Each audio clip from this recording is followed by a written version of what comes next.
রহমতুল্লাহ। আশা করি সকলে ভালো আছেন, সুস্থ আছেন।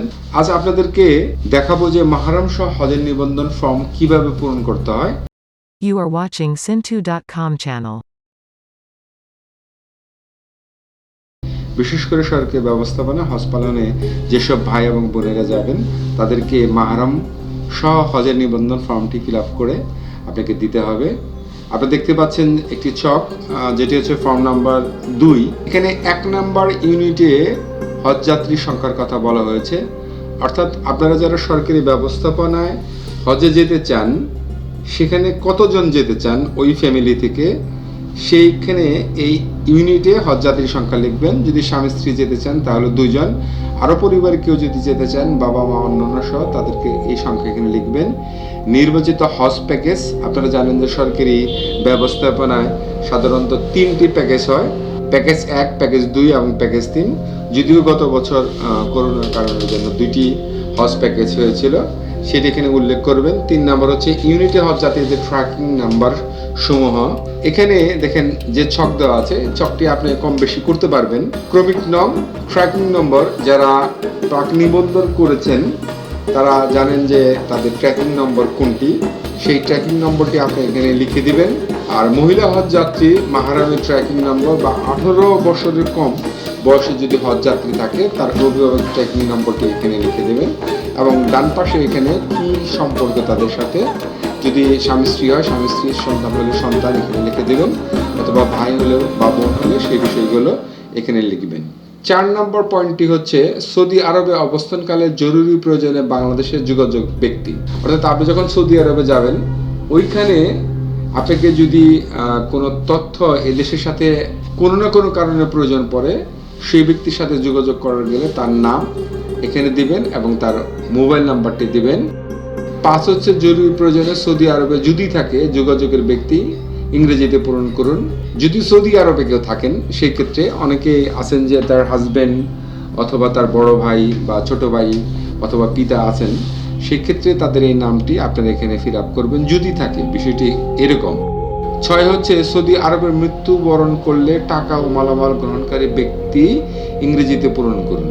আল্লাহ না করুক যদি সৌদি আরবে আপনার বা আপনার যে কাফেলায় যিনি থাকবেন তার যদি মৃত্যু হয়, তাহলে তার এই মালামাল এবং অন্যান্য যে বিষয়গুলো আছে সেগুলোর জন্য কার সাথে যোগাযোগ করবেন তার নামটি আপনি এখানে দিবেন এবং মোবাইল নম্বর দিবেন, যেন গভর্নমেন্ট আপনার সাথে এই বিষয়ে যোগাযোগ করতে পারে, হোক সেটা সৌদি গভর্নমেন্ট অথবা বাংলাদেশের গভর্নমেন্ট।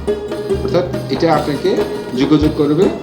সাধারণত এগুলো এমবেসির মাধ্যমে করে, অথবা হজ যে ব্যবস্থাপনায় যাচ্ছেন সরকারি ব্যবস্থাপনা থেকে আপনার সাথে যোগাযোগ করা হবে। 7 হচ্ছে যে ফ্লাইটে স্লটে যেতে আগ্রহী সম্ভাব্য ফ্লাইটের শিডিউলের জন্য। আপনি জানেন যে 4টি সপ্তাহ বা 5ম সপ্তাহ এরকম হয়। প্রথম সপ্তাহে যদি যেতে চান তাহলে প্রথম সপ্তাহে টিক চিহ্ন দেবেন, দ্বিতীয় সপ্তাহে যেতে চাইলে দ্বিতীয়, তৃতীয় যেতে চাইলে তৃতীয়, চতুর্থ বা পঞ্চম যদি হয়। এটা হওয়ার পিছনে কারণ হচ্ছে যে আগে যাবে সে হজ শেষে আগে আসবে, ওই সপ্তাহে আসবে। হজের পরে যে ফ্লাইট শুরু হবে সে ওই ফ্লাইটে প্রথম সপ্তাহে আসবে এবং দ্বিতীয় সপ্তাহেও একইভাবে, তৃতীয় সপ্তাহে এইভাবে আপনি যে স্লটে যেতেছেন সেই স্লটের এখানে আপনি টিক চিহ্ন দেবেন। 8 হচ্ছে যে জেলায় হজ প্রশিক্ষণ গ্রহণ করতে চান। আপনি যদি ঢাকা থাকেন, যদি ঢাকা চাকরি করেন অথবা ঢাকায় এখন অস্থায়ীভাবে আছেন, ঢাকা যদি চান ঢাকায় করতে পারেন, চিটাগং, অর্থাৎ আপনি হোম ডিস্ট্রিক্টও যেতে পারেন অথবা আপনার কর্মস্থল যেখানে আছে আপনি সেখানেও যেতে পারেন। 9 হচ্ছে রিফান্ডের জন্য ব্যাংক ব্রাঞ্চ হিসাবের নাম্বার ও নম্বর দিতে হবে। আপনি যে ব্যাংকে কোনো কারণেই যদি আপনি হজে যেতে না পারেন অথবা অন্য কোনো প্রবলেম হয়, তাহলে গভর্নমেন্ট যেন আপনাকে টাকাটা রিফান্ড করতে পারেন, সেই জন্য আপনার যে ব্যাংক এবং ওই ব্যাংকের ব্রাঞ্চ কোথায়, হিসাবের নাম্বার এবং নম্বর দিতে হবে। হিসাবের নাম যদি সেভিংস বা অন্যান্য কিছু থাকে সেটা আপনারা জানেন যে সরকার কিন্তু এবার নতুন নিয়ম করেছে, যারা হজে যাবেন অবশ্যই তাদের নামে একটি ব্যাংক অ্যাকাউন্ট থাকতে হবে। এটা কিন্তু প্রজ্ঞাপন জারি করা হয়েছে, আমার একটি ভিডিওতে আছে, আপনারা দেখে নেবেন। রিফান্ডের জন্য আপনার সেই ব্যাংকের নাম, ব্রাঞ্চ বা হিসাবের নাম্বার এবং নম্বর দিয়ে দেবেন। উপরে বর্ণিত তথ্যাবলী সঠিক। এই ইউনিটে সকল হজযাত্রী একই সঙ্গে একই ফ্লাইটে সৌদি আরবে গমন এবং একই ফ্লাইটে ফেরত আসতে ইচ্ছুক। নিবন্ধন ভাউচারের তথ্য সঠিকভাবে এন্ট্রি করা হয়েছে, ফটো সংযুক্ত করা হবে। অর্থাৎ আপনি এখানে যে কজন যাবেন তাদের ফটো এখানে আপনাদেরকে দিয়ে দিতে হবে, কালার ফটো এবং দেখেন স্বাক্ষর ও তারিখ আছে। আপনি এখানে যিনি প্রতিনিধি হয়ে এটা করবেন তিনি স্বাক্ষর এবং তারিখ দেবেন। নিবন্ধন কেন্দ্রের তথ্য পূরণযোগ্য এই ফর্ম গ্রহণের প্রবৃত্ত নম্বর বা এই ফর্মের ভিত্তিতে ডাটা এন্ট্রির পর নিবন্ধন ভাউচার নম্বর, এগুলো অফিসের যারা তথ্য সংগ্রহকারী তারা এগুলো তথ্য সংগ্রহ করে করবেন। তো আমাদের মূল বিষয়টা হচ্ছে যারা আমরা মাহরাম নিয়ে যাচ্ছি, অর্থাৎ যেসব বোনদের মাহরাম প্রয়োজন, তারা এই ফর্মটি অবশ্যই পূরণ করে আপনাকে ইসলামী ফাউন্ডেশন অথবা হজের যে অফিস আছে সেখানে, যেটা আশকোনাতে, সেখানে আপনাকে জমা দিতে হবে। আপনি জমা দিলেই আপনার এই ফর্মটি তারা ফিল আপ করে আপনাকে পরবর্তীতে তারা মেসেজ দিয়ে জানিয়ে দেবেন যে হ্যাঁ আপনারা এটি আমাদের কাছে গ্রহণযোগ্য হয়েছে এবং আমরা এইভাবে আপনাদের শিডিউলটি করেছি। আপনি মোবাইলে মেসেজ পাবেন এবং তারা ফোন করেও আপনাদেরকে জানাবেন। অনেক ক্ষেত্রে এই ফর্মটি তারা ফিল আপ করে অ্যাপ্রুভ করেও দিয়ে দেন। তো এই ব্যাপারে আপনাদেরকে একটু যোগাযোগ করতে হবে, যেহেতু বিষয়টা নিতান্ত আপনা।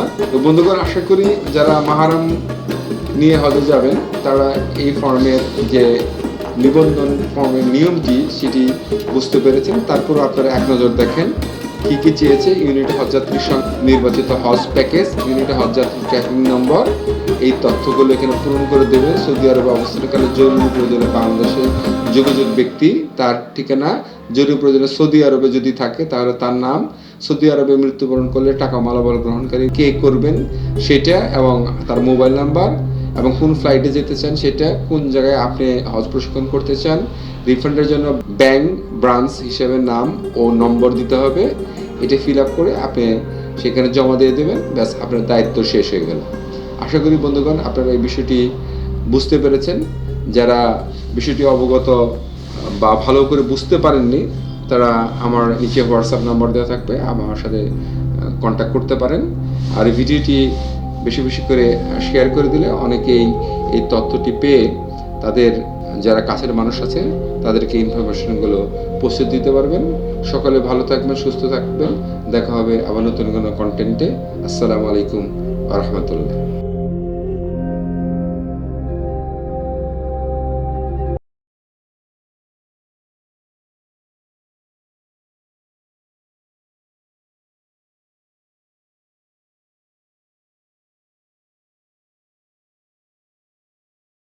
Thanks for watching my channel. Sintu.com